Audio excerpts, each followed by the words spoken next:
And today is a day that nobody expected. And I woke up this morning with 99 plus messages, guys. Like, nobody in Kyiv thought Russia would be this crazy. And here's the thing is, yes, the news has told us about it. Everyone had been warned about it. And I know there's a lot of people who are going to say, I told you so. I told you Russia's going to invade. You know, Johnny, you're crazy for ignoring these messages. But here's the thing is, I was with a big group of friends yesterday. All of them that live in Ukraine. Half of them are Ukrainian. And I asked them just yesterday, I was like, are you guys worried? And they said, no, Russia's not crazy enough to attack Kyiv. And even though I knew it was going to be a relatively small chance that Russia would be insane enough to actually attack the capital of Kyiv, it was still a 5% chance. And it looks like Russia and Putin really did it. Now, in this video, I want to show you what it looks like now on the streets of Kyiv, everything that I've heard on the ground, what my plan is, what everyone else is doing, why I think Putin decided to attack. But honestly, nobody really knows what's happening right now. Everybody's kind of shocked, all right? So first off, I want to clear this misconception. The streets of Kyiv are not bombed. The houses are completely normal and fine, but everybody heard a bomb at 6 a.m. from Russia bombing the airport. Now the thing is, yes, the airport is closed. Yes, there's military on the street, but it's also not Call of Duty. It's not a complete war zone. Shops are closed, but luckily the grocery stores are open. So I have a lot of groceries that I had prepared, but I'll buy some more because I plan on staying. IG101, thank you so much for the donation. The reason why I'm staying is exactly the same as before. I still don't think the chance of me personally getting bombed or killed on the streets of Kyiv or my apartment is very high. It's very, very small.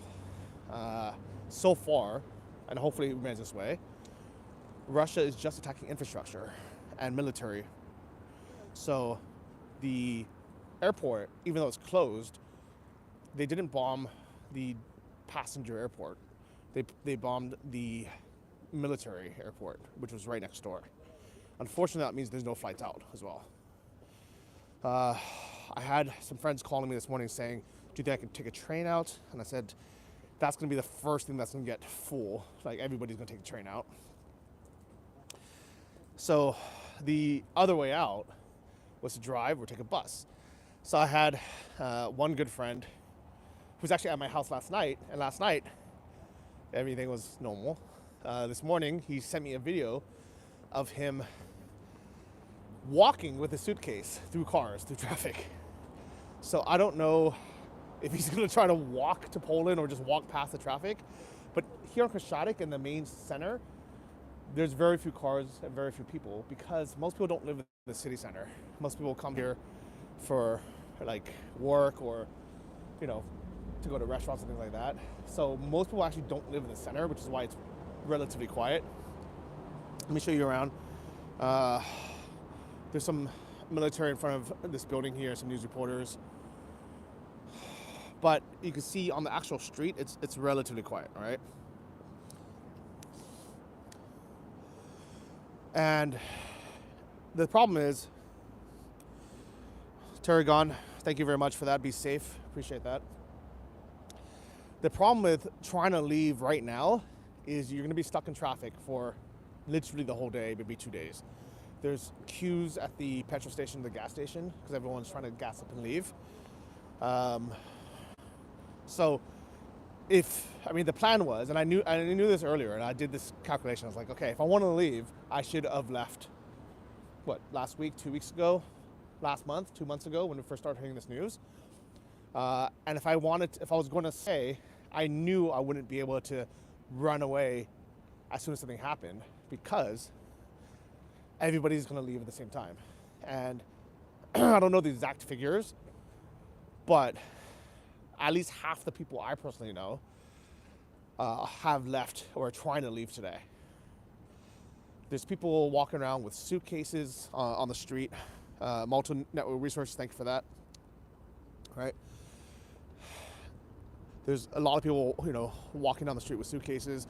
I've heard some hostels have closed and actually asked the guests to leave, mainly because maybe the staff wanted to leave and they wanted to go home. But because I have my own house, I decided, and not today, I decided weeks ago that I would stay in shelter in place. So the kind of big things I wanted to show you guys today is, yes, Russia has attacked. They sent, they deployed bombs on the, on the military.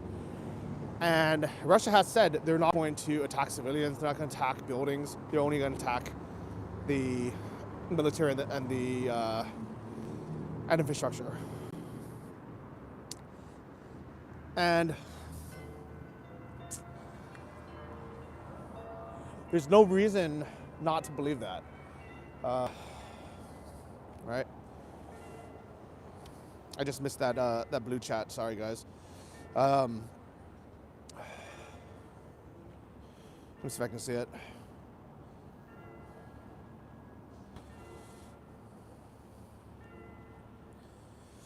Yeah, so everybody is sad, right? Because they knew that Russia would do something, but they really did not believe. And I know, a lot of you in the comments are going to say, Johnny, I told you so. You're a freaking idiot for staying. You know what? If you were wrong, then, which was a bigger chance, then what? And here's the thing is, if I had left 2 months ago or 3 months ago when it first started happening, I actually would have came back this week, because according to all the intel, the most dangerous time or the most opportune time for Russia to invade was right after the Olympics. So I actually would have had left in December, been on the run or in hiding for 2 months, 3 months, and then I would have came back after February 21st, because that's when things were supposed to have happened. So actually, a lot of people in Ukraine have actually kind of dropped their guard the last week. They're like, okay, well, if it didn't happen during the Olympics or after the Olympics, it might not happen, actually.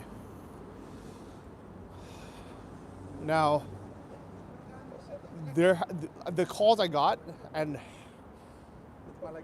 this morning, before anything, all right, I saw Russia had taken over Odessa. They've bombed the airport.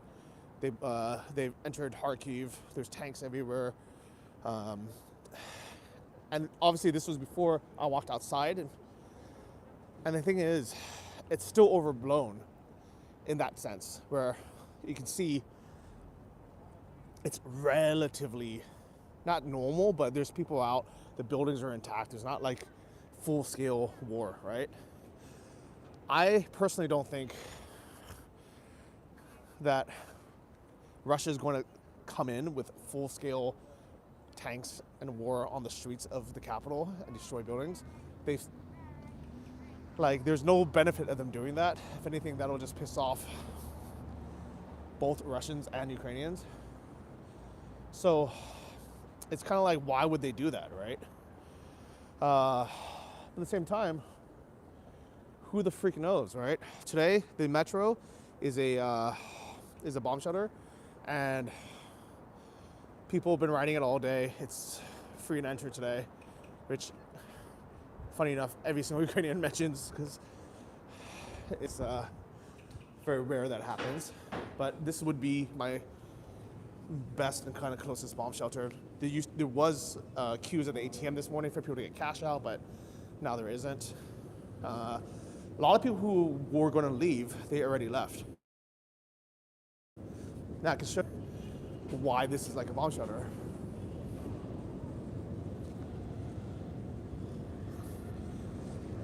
It's built for preventing attacks,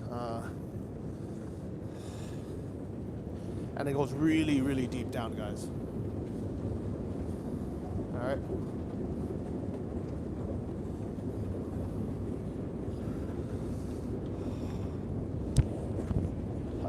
Ironically, there's better Wi-Fi here. Thank you, Anton Fernando from New Zealand.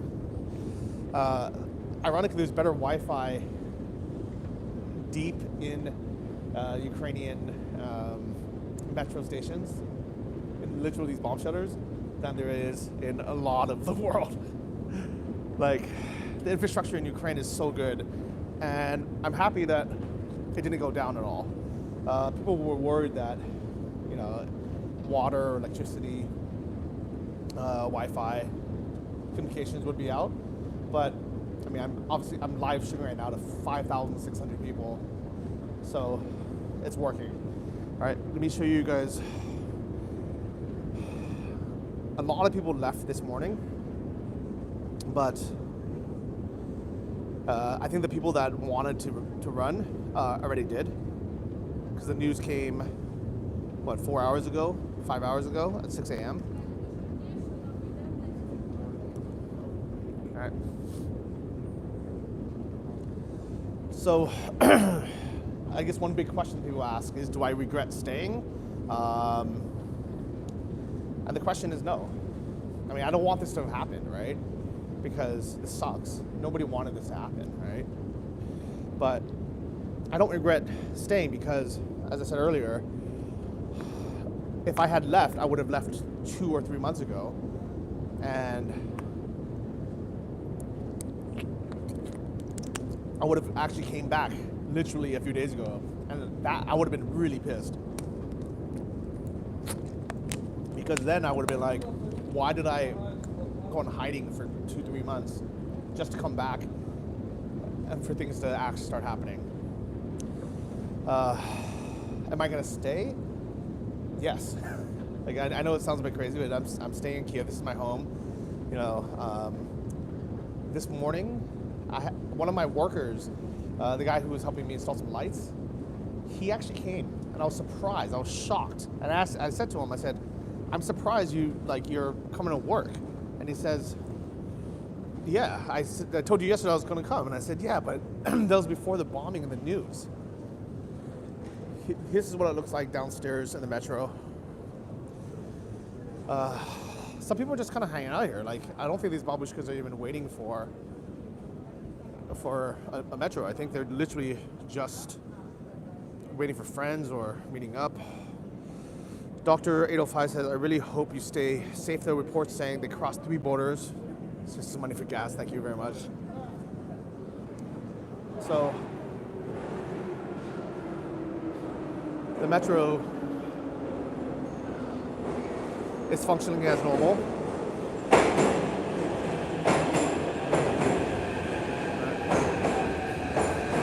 Not too many people on it, actually. It's not too full.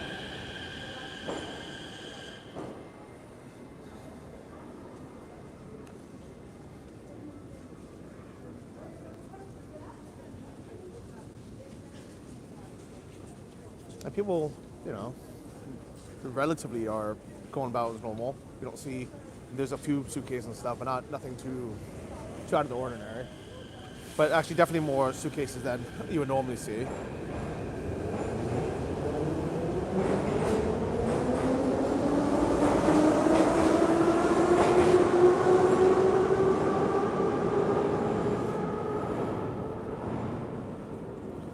Anthony, thank you for that. Yeah, so a lot of people are leaving. I don't know like where they're going, but there's a lot of suitcases. I assume a lot of people are going to move with their family. I have friends who are leaving Kyiv to move to Western Ukraine where their grandparents live. Um, but the problem with leaving today is everybody is going to be leaving. Squeaky clean. Johnny, you're a hero. Keep up the good work in Ukraine. CNN, it's fake news. Investing in Ukraine as a foreigner was a great move. This is all propaganda by elites. I don't know, man. Like, I mean, here's the thing, all right? Did the Western media cause this? No, right? But do they exaggerate things even before something was actually happening? Yeah, 100%. Did they happen to be right that Russia was going to invade? Yeah, they happen to be right. But that's kind of like someone betting that Dogecoin was going to go to, to skyrocket to whatever it was. Like, this last few years it's been crazy. Like, logically, these meme stocks like AMC and these cryptos shouldn't have made so much money. And people that were saying, oh yeah, of course it's gonna do well, they happen to be right. With this war, logically, Russia should never have attacked.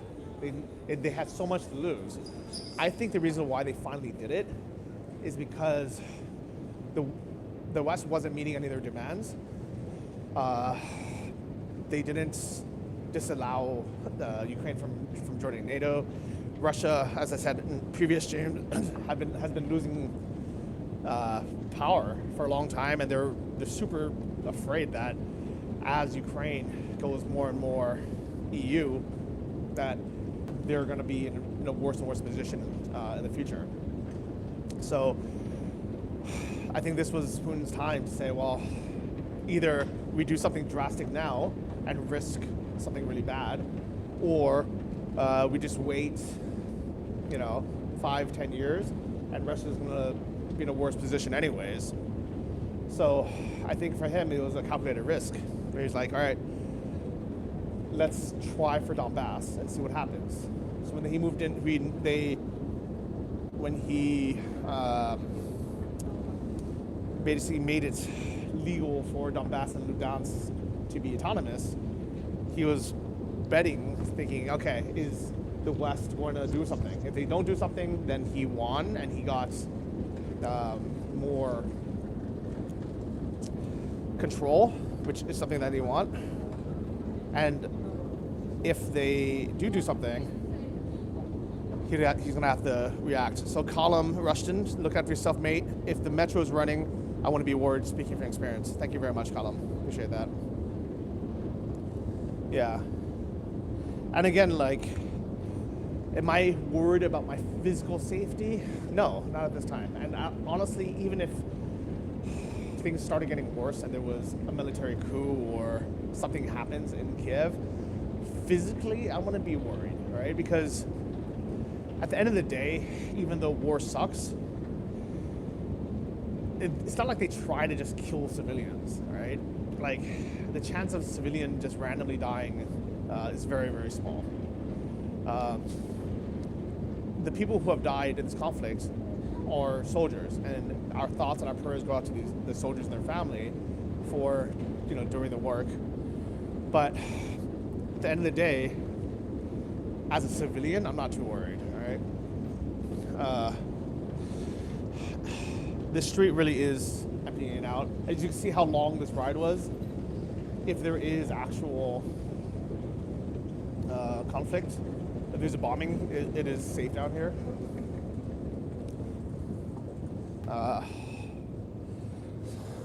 Somebody asked, where is Bald? He is somewhere in Ukraine. I can say that. He's a crazy guy. So while everyone else was leaving Ukraine the last few days, he came to Ukraine. I can't say exactly where he is. That's kind of a top secret, but I can verify he's somewhere in Ukraine still today. And he's a crazy guy, so.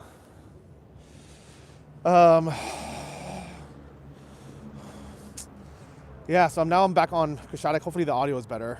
I can't believe we have 10,000 people on here. That's insane. But this is what's happening here on the street. Like, it's,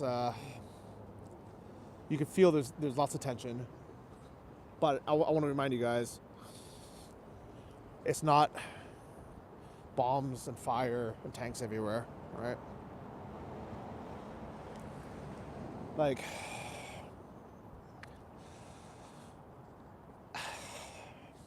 I guess the question would be, how could this have been prevented, right? Let me put on my hat because it's cold out here.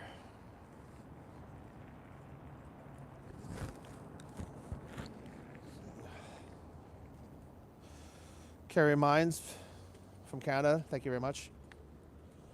So I'm not a politician, and I don't pretend to be. I don't ever want to be a politician. But the solutions would either be, and I'm not saying either of these are correct, I'm just saying this is what Russia wants and what the US can do, or the West can do. Russia wants, as they've said, and they always have, they want Ukraine to never join NATO.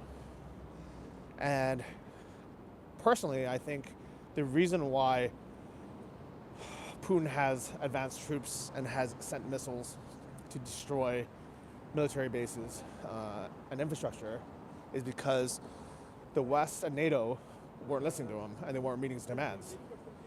If NATO and the West said publicly, okay, we understand why Russia doesn't want Ukraine ever joining NATO. We understand, we understand your concerns for security, having another NATO country right on your border, especially as big as Ukraine. Let's make a deal. Let's keep Ukraine neutral. They will never join NATO. I believe then Russia would stop because that's what they wanted. That's what they want. Should they do that? That's another question, right? Personally, I would rather see Ukraine as a neutral country because I don't think Russia is ever going to back down if it doesn't happen, right? I think during kind of this conflict, honestly, I mean, who knows what would happen, right? But I think that if 1 month ago, 2 months ago, NATO just said, yeah, okay, that makes sense. Like, we'll put it in writing that Ukraine will never join NATO. I don't even think Russia would have taken Donbass and Luhansk, or not taken it, but like declared it autonomous. I think that was a move because they didn't know what else to do. Just some newscasters here on the street in shell jackets, actually. So they're in full on, like, what do you call these? Like ballistic jackets.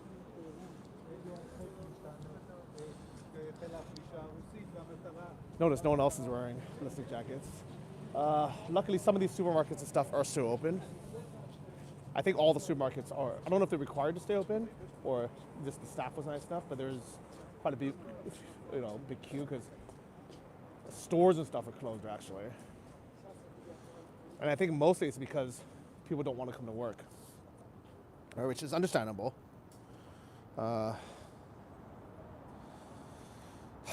Someone said, good luck, Johnny. Hoping the best for Ukraine. Hopefully cool heads prevail. Appreciate that. Caroline Rios, thank you very much for that. Bernard Pierre, is it still possible to reach the Polish border or Lviv by Kyiv by train? Are the trains still operating?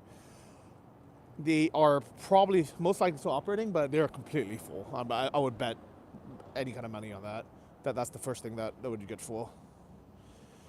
Support from the UK, appreciate that. Yeah.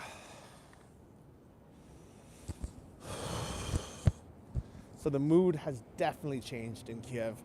Like you could feel it. Like it's quiet on the streets, but in a weird kind of dreary way.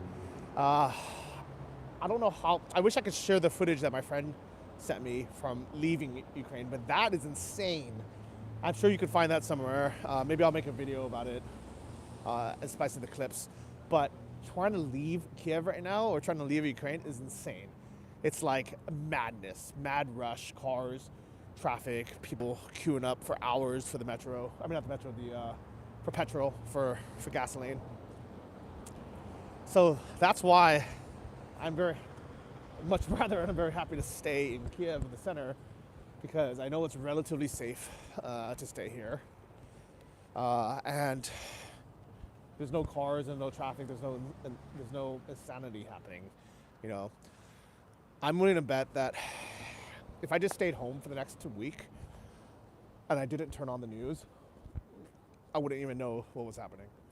I honestly believe that. I would bet money on that. Does that mean what's happening on the borders is calm? No way.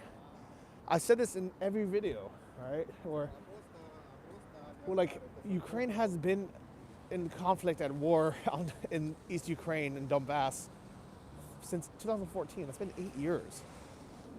They've been at war for 8 years already. It's not like it just suddenly happened this year. It's that the West didn't really care until now for whatever reason.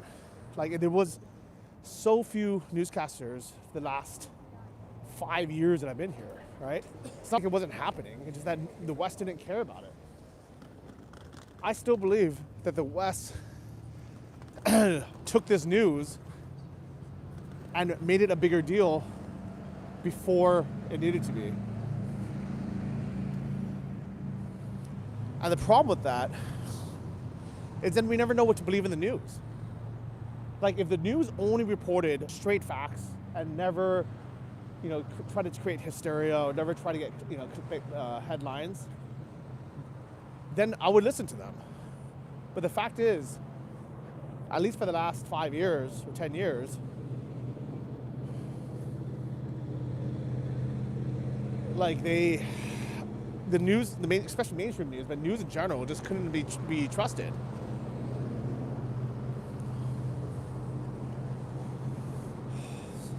So we definitely do have military vehicles everywhere. I don't know where they're going, to be honest. But this is our Maidan, our Freedom Square.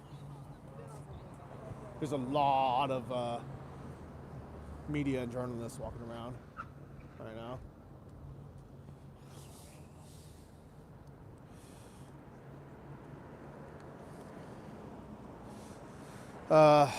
Your credit score, Johnny, I hope you have a backup plan or two. War is really predictable. Stay safe. Thank you very much. Yeah, I believe it. Like war is unpredictable. Like no one knows what's going to happen, right? Like the odds that Russia was going to actually send missiles anywhere near Kyiv was very low because they knew the repercussions. Here's why I think they finally actually did it, is because first, the West wasn't meeting their demands, and Russia was like, all right, well, we got to do something. So they basically took Donbass and Luhansk, all right, or they declared it an autonomous region legally, and then they moved peacekeeping troops in, right? And then the West started to sanction Russia, and here's a family probably reuniting. Friends and families. Oh my gosh. It's so sad. Like I feel so bad for Ukrainian people. Like that, the actual people like this. This is who I feel bad for. I don't feel bad for Russia or the oligarchs or, people in office and Joe Biden, like I feel bad for these people, like these people on the ground, I don't know if it's like mom and daughter who are scared, but these are the people I feel bad for,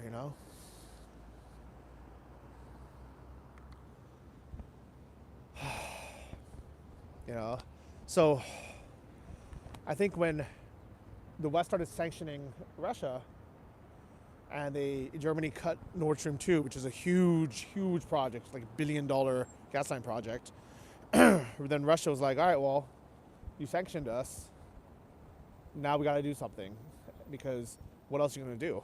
Like, if you sanctioned us already, so we might as well do more, because what else are you going to do?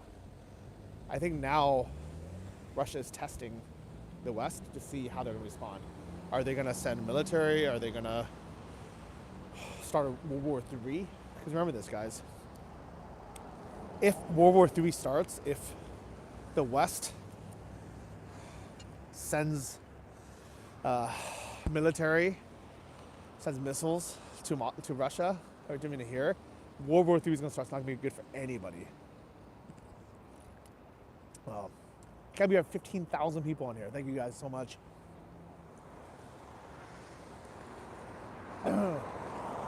What do I personally think is going to happen if I was going to predict?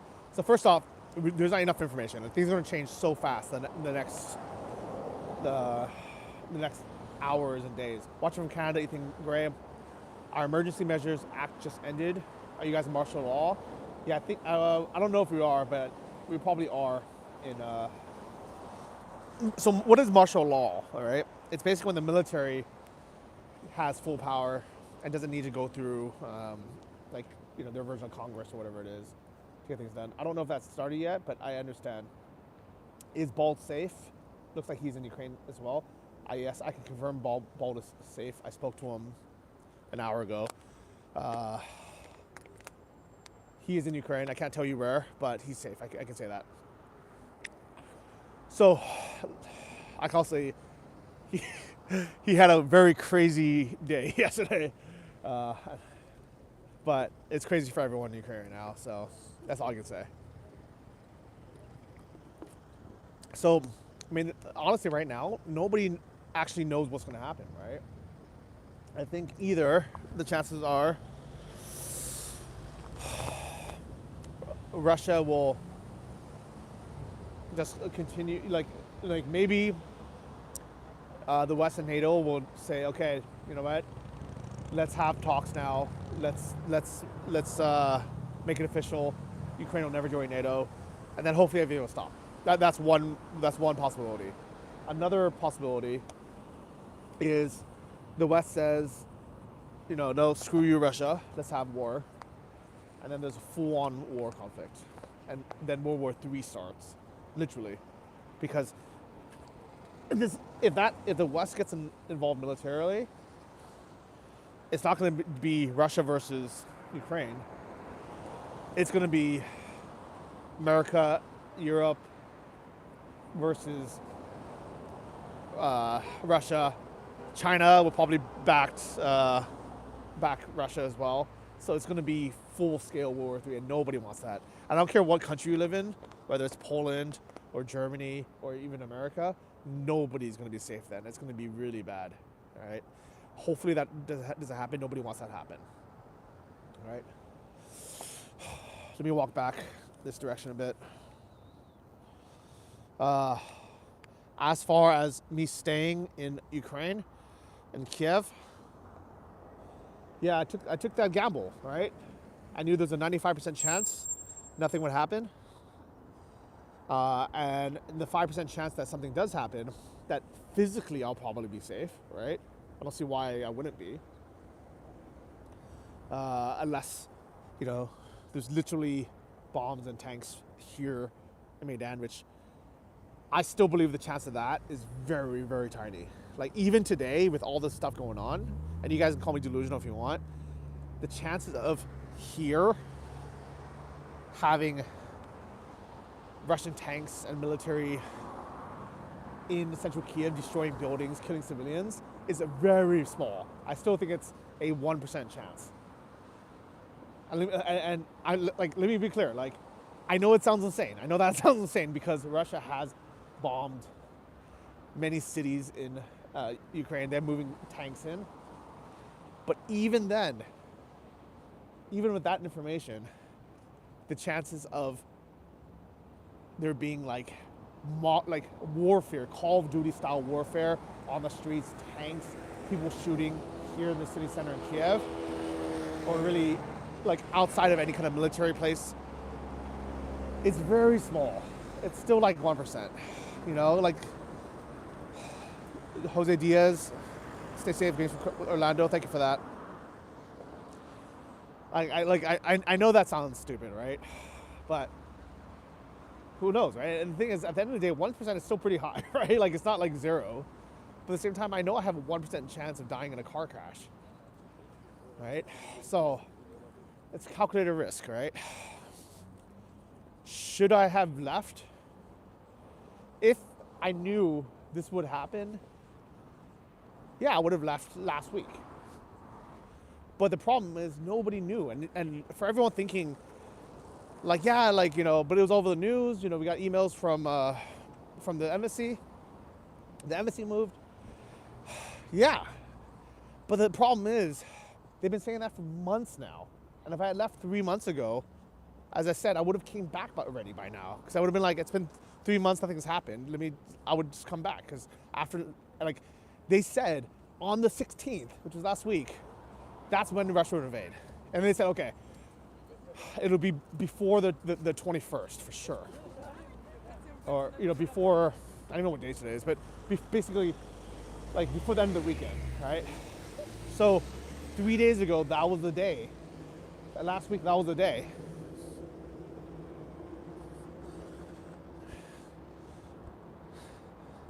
And the thing is, there are still millions of Ukrainians who are just living here. And you can't tell all of them to leave. Right? A lot of people have nowhere to go. They don't have the money to leave.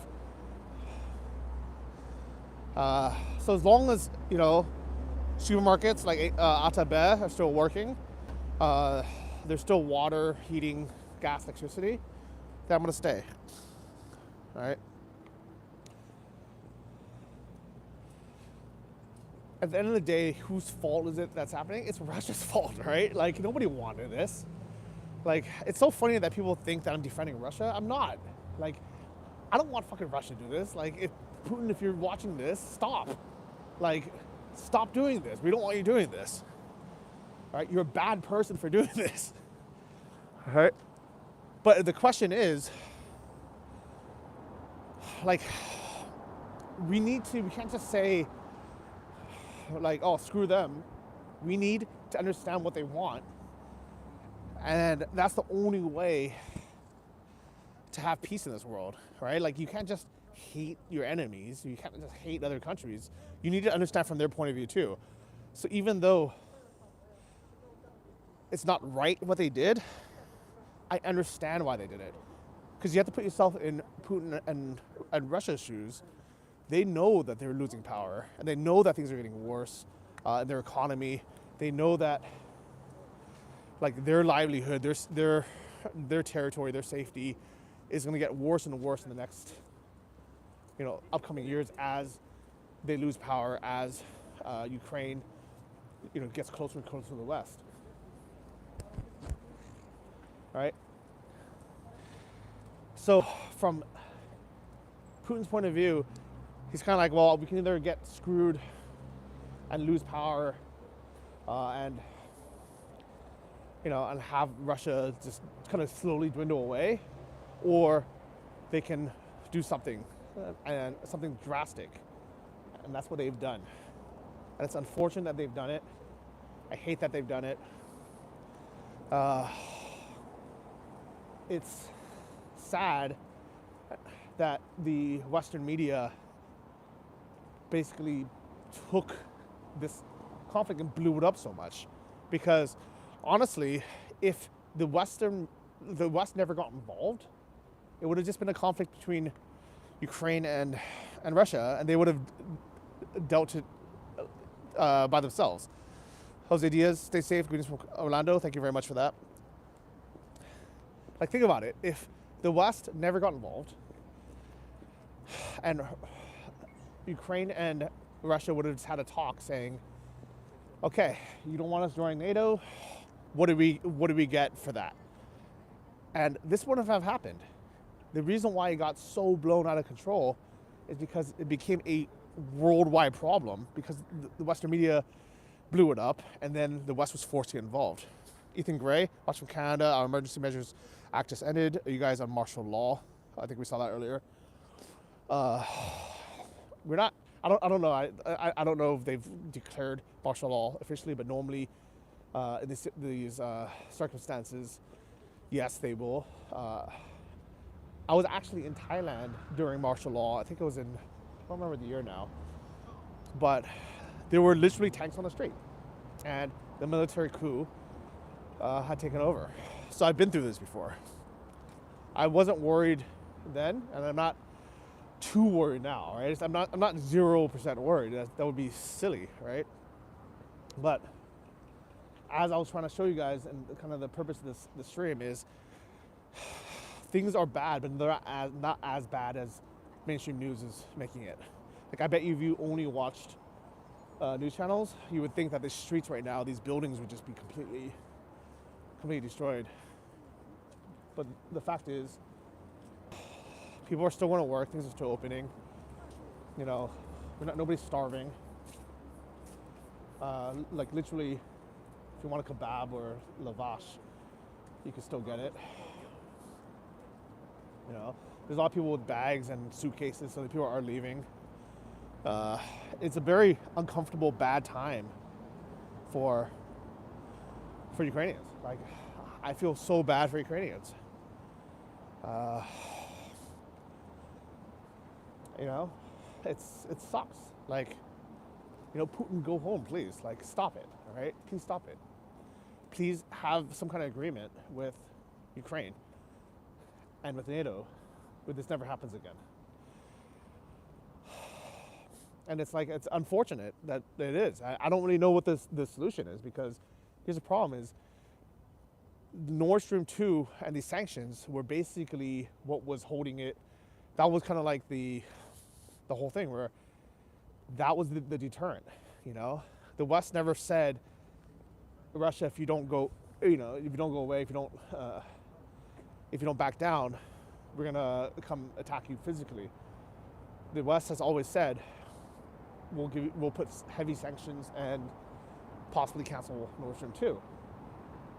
When the West has done that already, that was basically all of our tools in our defense. So what is left, right? Are there going to be casualties? Yes. Are most of them going to be military? Yes. All right, most of them are not going to be civilian casualties. All right, and hopefully it doesn't get worse. But with war, it's always unpredictable. You never know what's going to happen, right?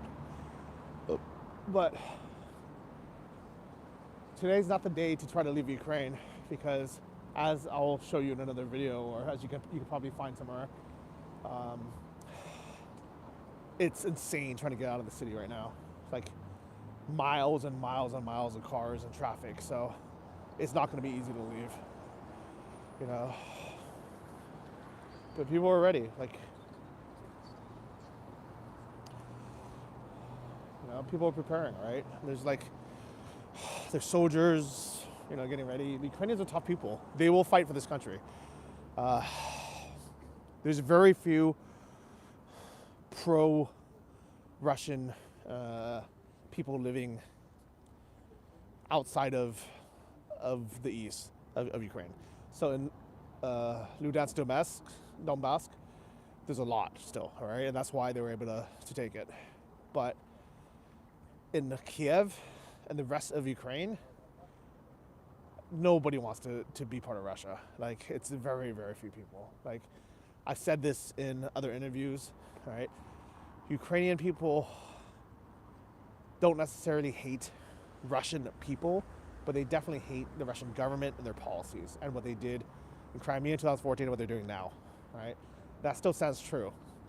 I hope the love for family members in Russia doesn't end, but I know it's already starting to end. But even though it's not their fault, they're just living in Russia, a lot of family ties have been broken. You know, a lot of people who, you know, had relatives or have relatives, they stopped talking to each other because of political differences. A lot of people who normally would have been good friends, you know,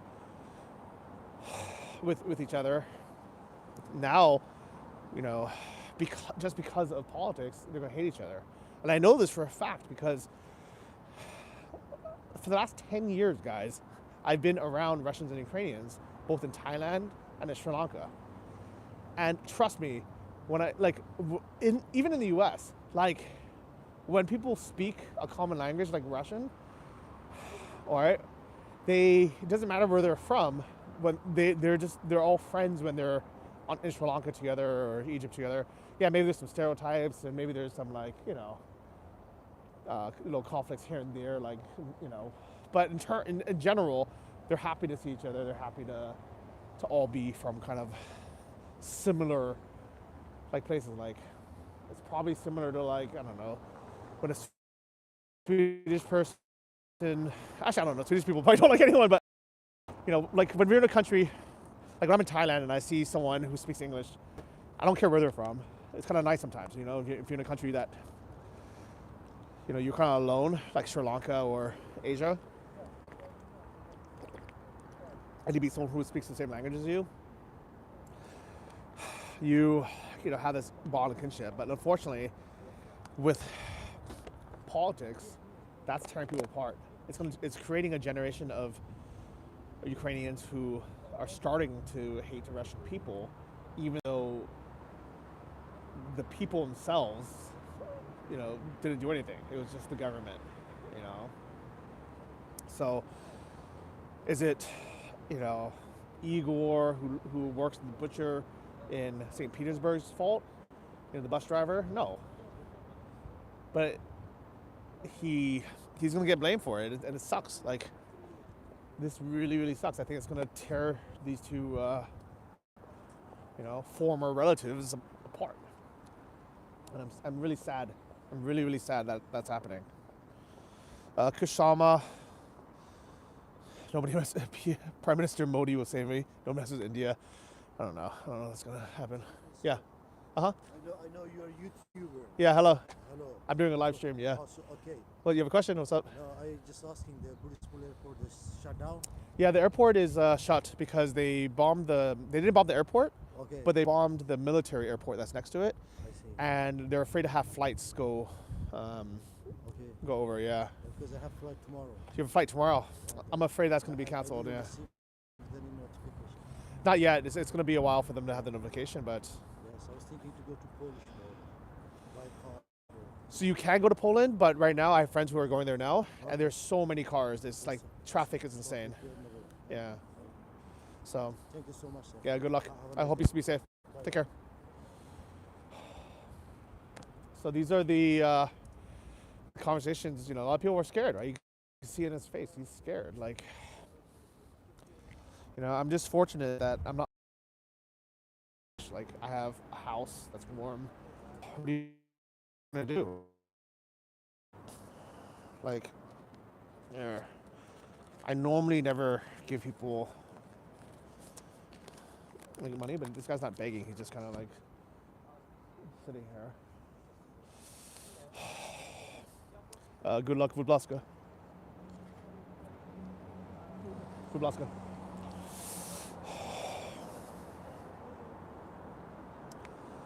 It sucks, dude. I feel so bad for Ukrainians. Like, I don't know what else to do, guys. Like, I can't. I know some of you are gonna say, Johnny, go join the army. Dude, I wouldn't even join the U.S. Army. Like, but honestly, if they came, I'll tell you this: if Russia comes here and they start shooting people on the street, all right, then I'll have to defend myself. I'll have to defend my home. All right? I'll be like one of those like Korean snipers on the roof. All right, the LA riots. But I'm not a war guy, right? Like, I don't know what to do. Like, it sucks, dude. Like, it really, really sucks.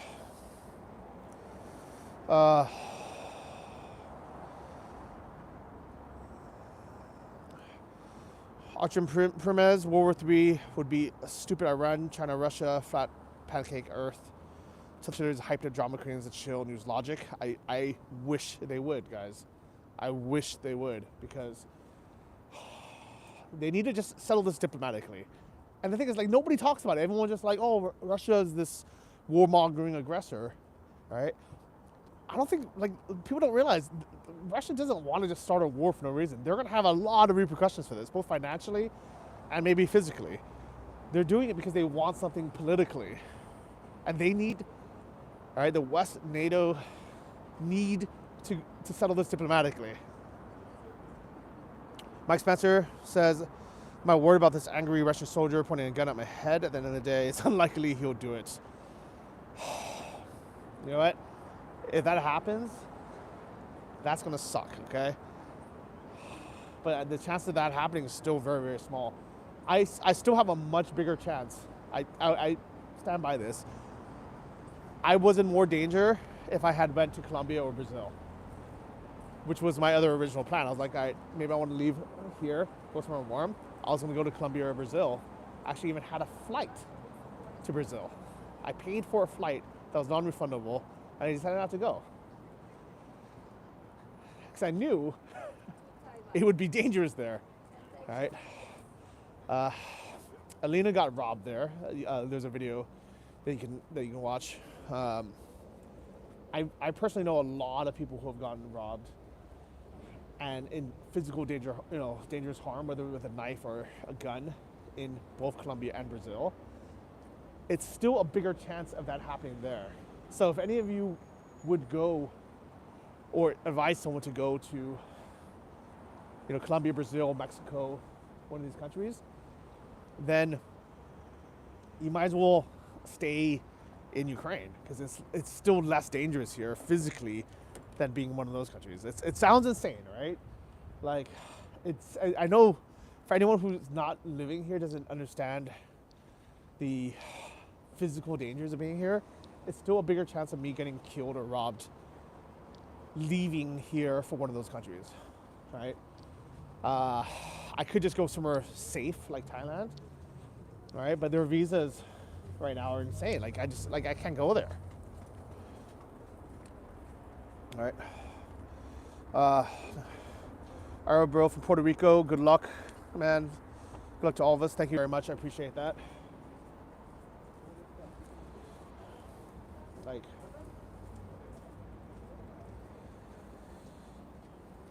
yeah.